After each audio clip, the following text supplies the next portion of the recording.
inyecciones, y también está relacionada pues básicamente por la colocación en este tejido grasoso, ¿no? En este tejido de grasa. Muy bien, entonces estamos relacionándolos dentro de estos aspectos con relación a los inyectables por vía subcutánea. Entonces, la vía subcutánea es una vía en la cual se coloca el bisel o la aguja o el fármaco a nivel de la grasa del tejido subcutáneo. ¿Para qué? Con el simple hecho, para poder incrementar su efecto, para que sea mucho más duradero durante el tiempo. Entonces, esta inyección subcutánea, también llamada hipodérmica, estas inyecciones pues se introducen aún todavía en capas más superficiales de la piel, donde se encuentra pues grasa, y desde ahora vas a estar tocándote qué parte de tu cuerpo está sostenida por grasa, ¿no? Al ser tan superficial, la aguja pues que se utiliza es muy pequeña, hemos dicho a partir de los gauch de 27, 28, 29, 30, son para subcutáneas y para intradérmicas. Y el dolor obviamente es casi imperceptible, no es muy fastidioso, a diferencia de las inyecciones intramusculares. Porque primero es la intradérmica, luego sigue la subcutánea y de ahí sigue la intramuscular. Entonces hay una secuencia.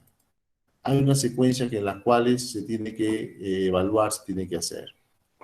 Entonces, al haber este poco flujo sanguíneo en el tejido adiposo, el medicamento pues va a ser absorbido de forma más lenta y a veces hasta las 24 a 48 horas inclusive, ¿no? O sea, de larga data, larga duración, 48 horas ya sería su total eliminación del cuerpo. Entonces, el medicamento se trasloca con mucho más tiempo. De ahí la importancia, por ejemplo, de pacientes diabéticos en los cuales se utilizan insulina y que en las cuales necesitan que este tipo de fármacos esté presente por mucho tiempo en el cuerpo para poder controlar los niveles de azúcar. Entonces estos pacientes se colocan por vía subcutánea, ¿no? Y en zonas donde existe material adiposo, elementos adiposos, en este caso la zona periumbilical es una de las zonas mucho más frecuentes de ubicación de este tipo de fármacos, por ejemplo, ¿no? Por ejemplo. Entonces, los objetivos de este tipo de inyectables es conseguir un efecto prolongado del medicamento por mucho más tiempo. Algunos medicamentos en su consideración, insulina para diabéticos, anticoagulantes, por ejemplo, heparina, por ejemplo, es un anticoagulante en las cuales se puede utilizar por esta vía también, ¿no? Tenemos también, por ejemplo, tratamientos o fármacos para la fecundidad, ¿no? Por ejemplo, en base a gonadotropina. Acá lo voy a colocar. Gonadotropina.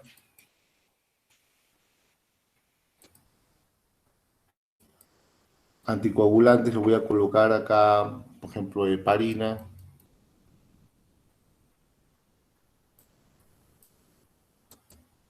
E insulina en caso de los diabéticos. También para tratamiento de enfermedades reumatológicas, por ejemplo, la levoflunomina, lo voy a colocar por acá,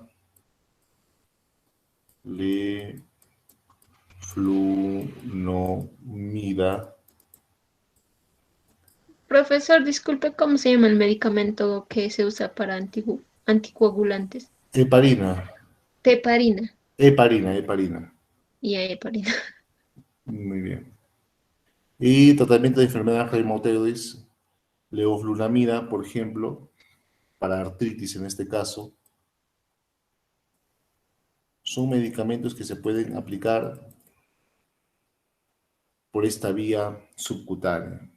Y aparte de medicamentos para la artritis, artrosis, fármacos de fecundidad, para anticoagulantes, insulina, también pues existen vacunas como la SPR, que protege contra sarampión, paratoides, rubiola o la triple, y la vacuna antirrábica también, que se coloca pues, por mucho tiempo se ha colocado por la vía subcutánea, ¿no? Entonces, existen aún hasta hoy zonas de administración, por ejemplo, del brazo, del muslo, abdomen. En el brazo se puede colocar en la región deltoidea, en la zona lateral y posterior del brazo, puede usarse también en la parte lateral, 4 dedos por encima del codo y a 4 dedos por debajo del hombro, ¿no? Como las vacunas de SPR, por ejemplo. Ese es en el brazo, por ejemplo. Generalmente, vacunas. ¿En qué partes? En las zonas laterales del hombro, en las partes, en la región deltoidea. La deltoide se encuentra aquí. Cuando hablemos de intramusculares vamos a hablar más ampliamente de esta zona, ¿ya? Y a 4 dedos por encima del codo y 4 dedos por debajo del hombro, en la parte central, ahí se coloca, por ejemplo, esta vacuna del sarampión y las SPR, muy llamadamente, la rubiola y la parotiditis. Ahora, otra zona que es la cual se ubica es el muslo, en su zona anterior, también en el muslo, se puede aplicar este tipo de, de aplicación de inyectables por encima de la rodilla a 4 dedos por debajo de la cadera, en la parte lateral, ¿no? Una zona donde en las cuales se puede ubicar también tejido adiposo. Pero el más frecuente de ubicar el tejido adiposo es en la región del abdomen, alrededor del ombligo, obviamente llamado periumbilical. Esta zona periumbilical, alrededor del ombligo, 3 dedos a la derecha del ombligo, 3 dedos a la izquierda del ombligo. Y se puede ir alternando en los días que se va colocando. Por ejemplo, ¿no? Si hoy te colocas en el lado derecho, mañana te puedes colocar en el lado izquierdo y así vas alternando las zonas de colocación alrededor de estas, si se tiene que aplicar a nivel del abdomen. Muy bien, tenemos también en la parte posterior, en la parte glútea, en casos extraños se coloca en esta zona, generalmente se coloca en brazos, en piernas y a nivel del abdomen. Pues son zonas donde se encuentra tejido adiposo, son zonas donde se puede localizar grasa, son zonas donde puede incrementarse el fármaco con respecto a su acción en una zona. Ahora bien, la dosis que se va a administrar generalmente radica entre 0,5 a 1 milímetro, ¿no? Este es el rango que las cuales se tiene que administrar. O sea, dentro de la capacidad es a 0,5 a 1 milímetro mililitro, perdón, para poder colocarlas dentro de este cuerpo. ¿Qué quiere decir? Que la capacidad por esta vía es mínima. Tú no puedes colocar acá 12 ml ni 13 ml. La capacidad acá en esta vía de administración es mínima, de 0,5 a 1 ml. A diferencia de la intradérmica, que es mucho menor, ¿no? Va de 0,2, 0,5 también.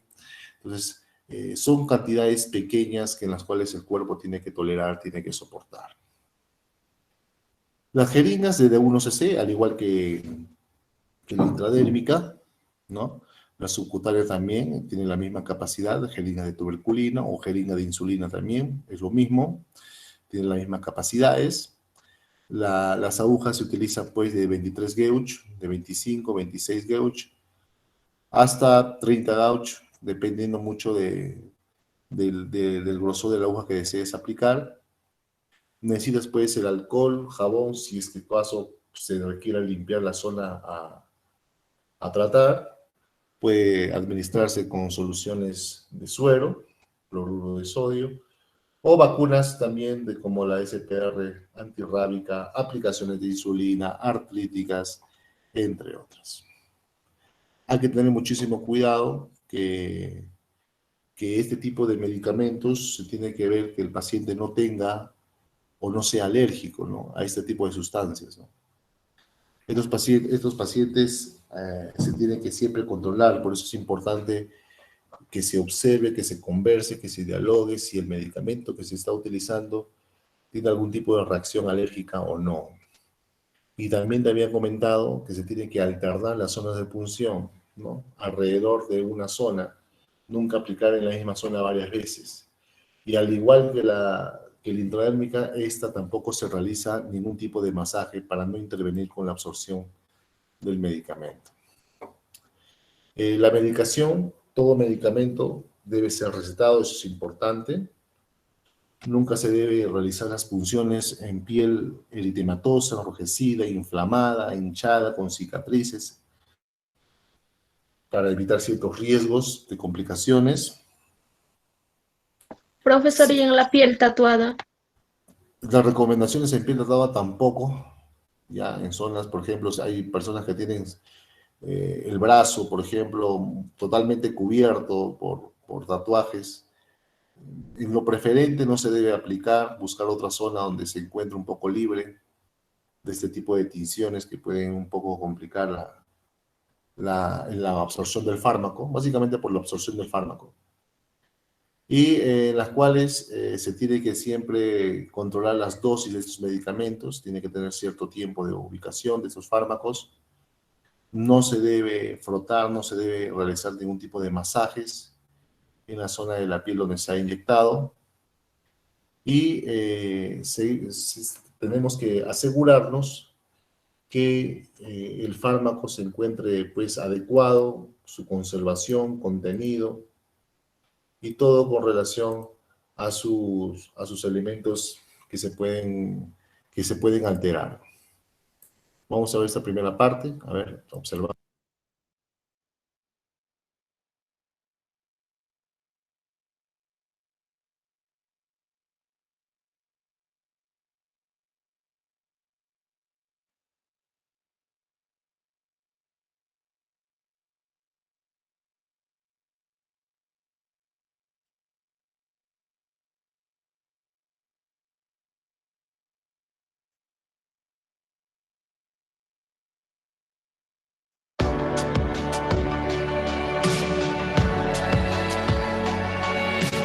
Este video le mostrará cómo aplicar una inyección subcutánea, también conocida en inglés como sub-Q. Subcutánea significa debajo de la piel.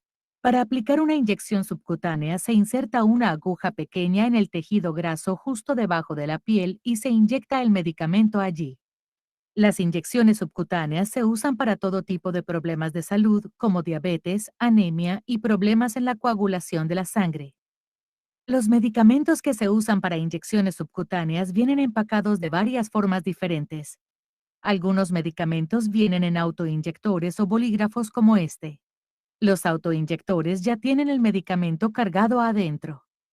Otros vienen en jeringas tradicionales prellenadas con el medicamento. Y otros vienen en frascos.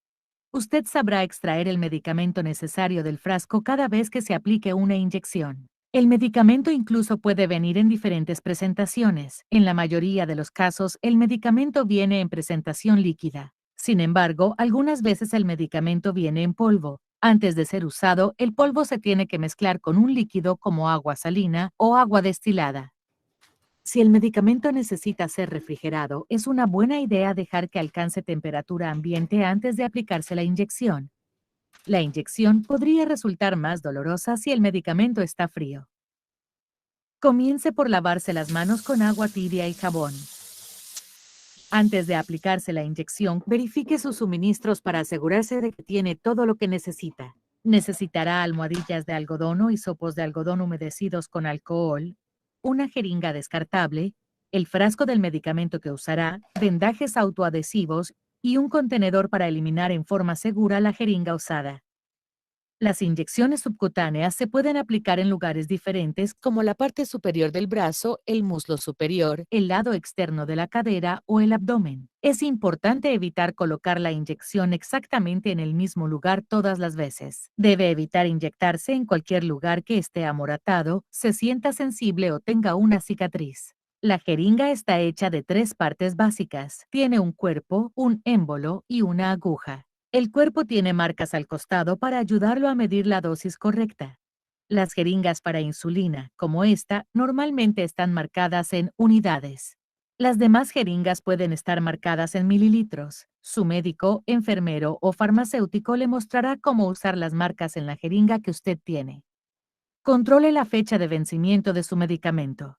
Si tiene un frasco nuevo, puede venir con una tapa plástica. Primero retire esa tapa. Luego limpie la parte superior del frasco con un algodón o un hisopo con alcohol y deje que se seque durante algunos segundos. Luego, retire la tapa del émbolo.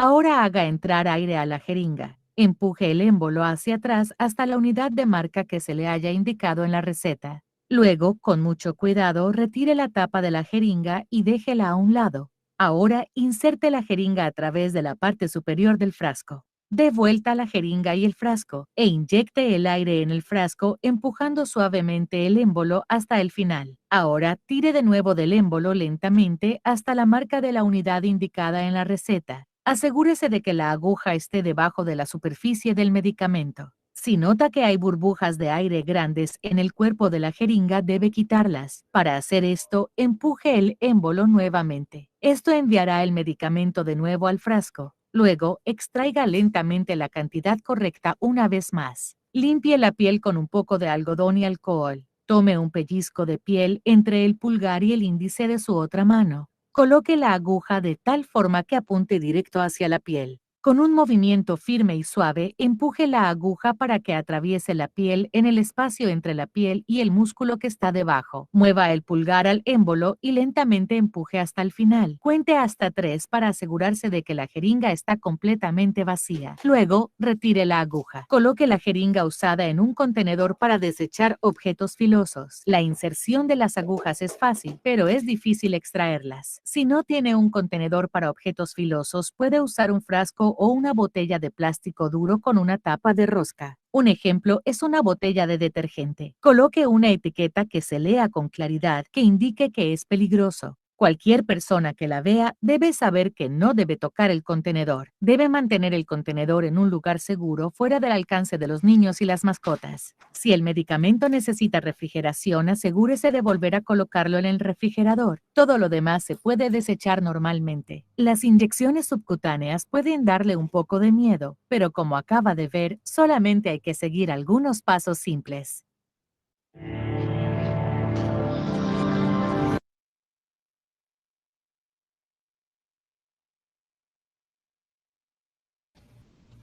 Buenas tardes, soy la doctora Diana Meraz Estrella, médico general, actualmente cursando el diplomado de formación de educadores en diabetes. Les voy a platicar acerca de la técnica correcta de aplicación de insulina. Existen en el mercado jeringas de 30, 50 y 100 unidades, algunas con aguja integrada y no integrada. En cuanto al tamaño de las agujas, tenemos de 4, 6, 8 y 13 milímetros. Las de 4, 6 y 8 se utilizan por lo general en niños y personas delgadas y las de 13 milímetros en personas con sobrepeso u obesidad. También contamos con las plumas. Las plumas es un dispositivo el cual tiene un cartucho de insulina y una aguja muy pequeñita. Tiene una ventana donde podemos ver la dosis que vamos a aplicar. Muy prácticas también.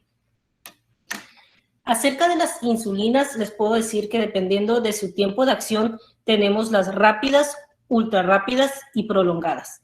Las que son rápidas y ultra rápidas tienen un aspecto transparente y cristalino como el agua. La NPH o premezclas son de aspecto lechoso. Es importante saber que se deben de permanecer en un lugar fresco y seco. A temperatura ambiente pueden durar hasta 28 días sin ningún problema. En caso de que necesiten, de que no se vayan a utilizar, tienen que estar en refrigeración entre 2 y 8 grados centígrados. Si es necesario su transporte, necesitamos utilizar estos geles especiales o una hielera especial para su transporte. Les voy a platicar de los sitios de aplicación. La aplicación de la insulina es subdérmica. Esto significa que va debajo de la piel. Las áreas a aplicar son en la zona externa superior de los brazos, en la zona anterior y lateral externa de los muslos, en la zona superior de los glúteos y en el abdomen. Un par de dedos debajo del ombligo y un par de dedos por debajo del borde costal. Es muy importante dejar libre la zona alrededor del ombligo. La insulina se absorbe más rápido en el abdomen, más lentamente en lo que son los brazos y glúteos y más lentamente todavía en el muslo. Es muy importante hacer la aplicación de forma rotatoria, ya que si la aplicamos en un mismo sitio, tenemos el riesgo de que esa área se ponga engrosada, dura y que no se absorba correctamente la insulina. También es importante considerar que no debemos aplicarla en el área inguinal para no tener lesiones o que al caminar lastimemos el sitio de la inyección al rozar los muslos. En lugares donde tengamos heridas, cicatrices o lunares, tampoco se debe de aplicar porque esa área está más dura y no se absorbería la insulina de manera correcta. Primero que nada, para la aplicación de la insulina, tenemos que lavarnos muy bien las manos.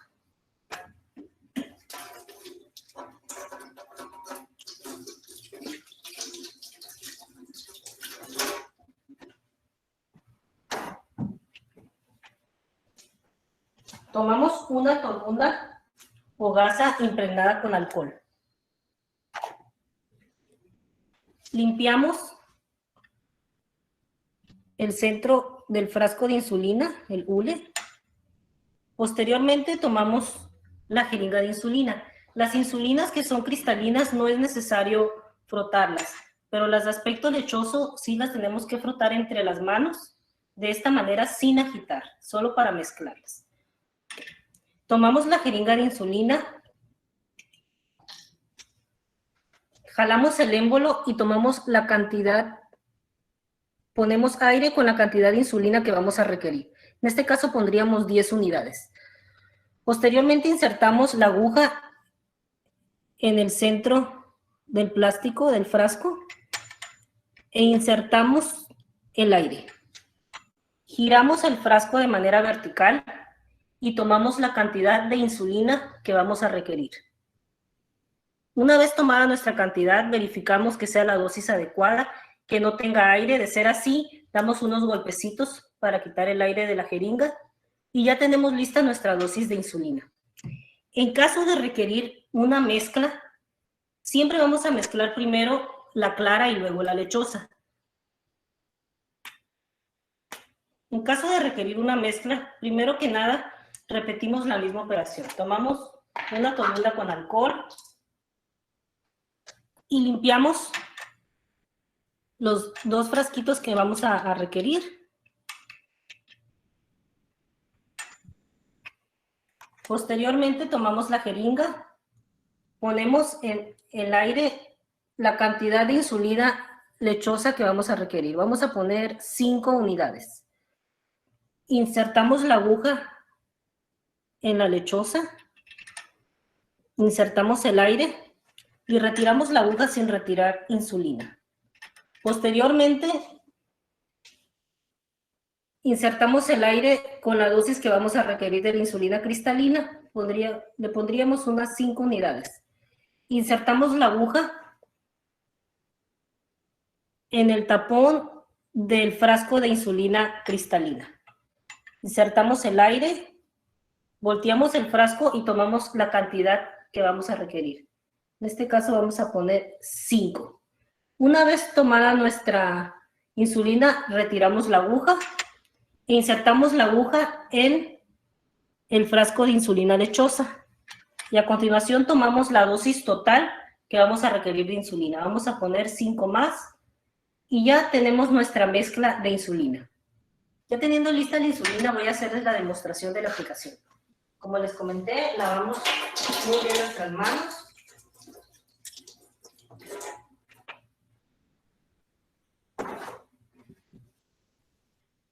Tomamos una toronda impregnada con alcohol. Para la aplicación de la insulina es necesario hacer un pellizco con los dedos pulgar, índice y medio. En el caso de no poder hacer el pellizco, por ejemplo aquí en el brazo, podemos recargarnos sobre algo para hacer el pliegue. Limpiamos el área donde vamos a aplicar la insulina. Esperamos a que se quite el exceso de alcohol. Tomamos nuestra jeringa. La insertamos de manera vertical en el área donde la vamos a aplicar.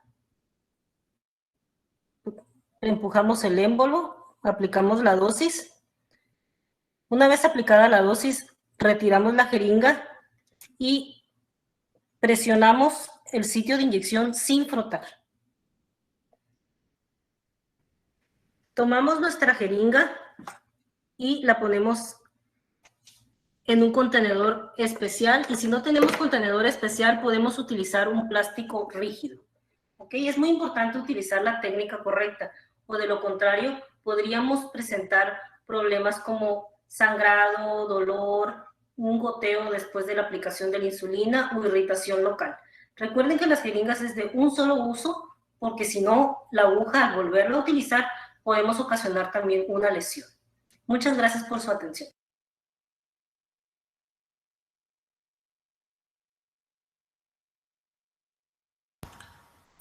Entonces, se ha podido observar que existe un procedimiento que es el famoso pellizcar.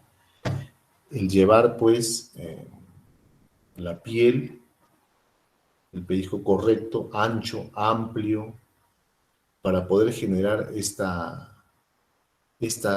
tejido adiposo en el centro para poder colocar inmediatamente el medicamento. Siempre es importante explicar el procedimiento de la técnica al paciente. Siempre es importante indicar para qué sirve, qué es lo que va a hacer, cuáles son la posición que él debe optar, la tranquilidad, sobre todo el relajamiento. Y de esta forma también el dolor va a disminuir. Cuando el paciente se encuentra tenso, la persona se encuentra tensa, el líquido también va a dificultar en su ingreso y va a generar mayor dolor. Es importante realizar la asepsia de la piel. También importante destacar que se debe esperar que el alcohol se vaporice. Ahora bien, siempre se debe coger en forma correcta, porque si se corre superficialmente, no se va a formar este tejido subcutáneo en forma amplia. La inclinación de la aguja puede ser de 45 grados respecto a la piel, o sea, ligeramente inclinado, ¿no? Se debe colocar la aguja, como en todas, en forma rápida, ¿ya? Para que sea menos dolorosa, no manipular demasiado una vez interiorizado la aguja en el tejido subcutáneo. Y generamos siempre aquí la colocación entre 1 o 2 ml, dependiendo mucho de la dosificación del fármaco. Acá no se aspira, al igual que en la otra técnica, porque en esta zona no existen, pues, riesgos de vasos sanguíneos. Solamente vamos a aspirar quizás cuando se entre, por ejemplo, en zona muscular, ¿no? De todas maneras, el líquido se tiene que inyectar en forma lenta y progresiva. Retiramos la aguja y se tiene que desechar inmediatamente en un contenedor específico. Ahora, recordamos que la absorción es más rápida que la intradérmica, pero es menor que la vía intramuscular, o sea, la subcutánea, ¿no? La absorción de fármaco de la subcutánea es más rápido que la intradérmica, pero menor de la intramuscular. La formación de este pliegue, de este pellizco cutáneo, ¿ya? Puede modificarse un poco el ángulo de punción, desde 45, un poquito más, quizás más paralelo, de acuerdo a la comodidad del paciente o a la cantidad de tejido graso que tenga la persona. Entonces, importante, en esta vía se tiene que siempre controlar la dosificación exacta, para eso se tiene que aspirar para poder inyectar la solución. Puede presentarse problemas como en todo fármaco, se pueden generar problemas a nivel de las punciones contaminadas, sobre todo si es que no se hace una correcta asepsia de la piel.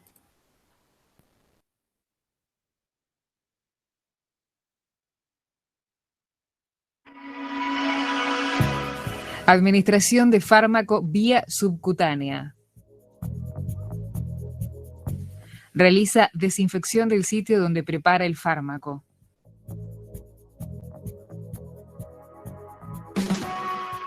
Se lava las manos al inicio del procedimiento.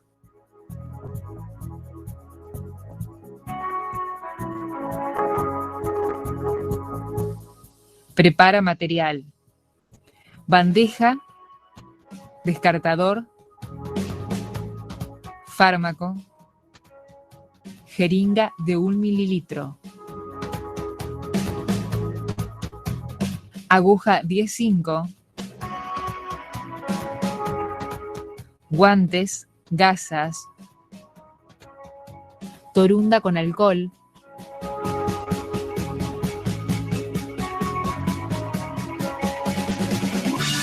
alcohol en gel, bolsa roja, tarjeta de fármaco, bolígrafo. RAF. Realiza las 3 comprobaciones para la preparación de medicamentos.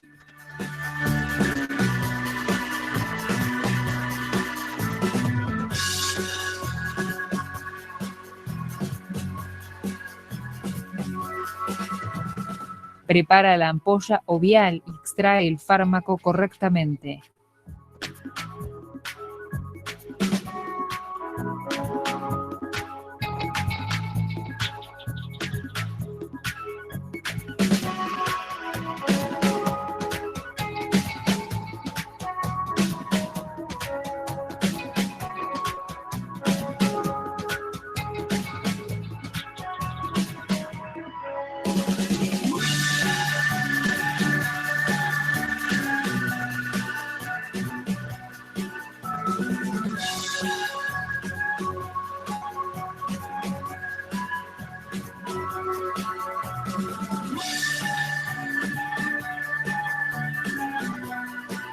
Se lava las manos, identifica al usuario y se presenta. Explica el procedimiento a realizar. Selecciona y limpia la zona. Cara externa de los brazos, anterior de los muslos, abdomen a más de 5 centímetros del ombligo y por encima del nivel de la cresta ilíaca. Zona escapular de la parte superior de la espalda y la zona glútea ventral superior y dorsal. Realiza la antisepsia de la zona.